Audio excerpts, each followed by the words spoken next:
Good bye டேலியை பொறுத்த வரைக்கும் இப்போ ஒரு கல்யாண வீடு தான் எப்படி வந்து சொந்தக்காரங்க எல்லாருமே வருவாங்களோ அந்த மாதிரி இப்போ இந்த படத்துக்கு வந்து இப்போ ஜிவி பிரகாஷ்குமார் வந்து மியூசிக் போடுறாரு. இருந்தாலும் அனிருத் சார் வந்து கூப்பிட்டு இப்போ பயங்கரமாக ஒரு பாட்டு வந்து ஜிபி மாமே பாட வச்சு அது வந்து ஃபேன்ஸுக்கு இன்னொரு ட்ரீட்டாக இருக்கும் அப்படின்னு சொல்லிட்டு அந்த பாட்டுமே ரிலீஸ் பண்ணிட்டாங்க. அண்ட் அந்த பாட்டில் வந்து ஒரு சின்ன போர்ஷன் அஜித் சாரை வந்து பயங்கரமாக வர்ணிக்கிற மாதிரி ஃபேன்ஸுக்கு ஒரு ட்ரீட்டாக இருக்கட்டும் அப்படின்ட்டு நம்ம பால் டப்பா வச்சு பாடம் வச்சுருந்தாங்க.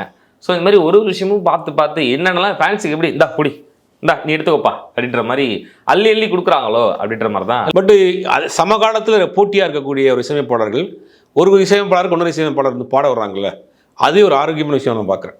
அது பெரிய விஷயம். முந்திலாம் இருக்காது அப்படி. இதெல்லாம் வந்து ஒரு போட்டியாளர்னா சக போட்டியாளராகவே பார்ப்பாங்க.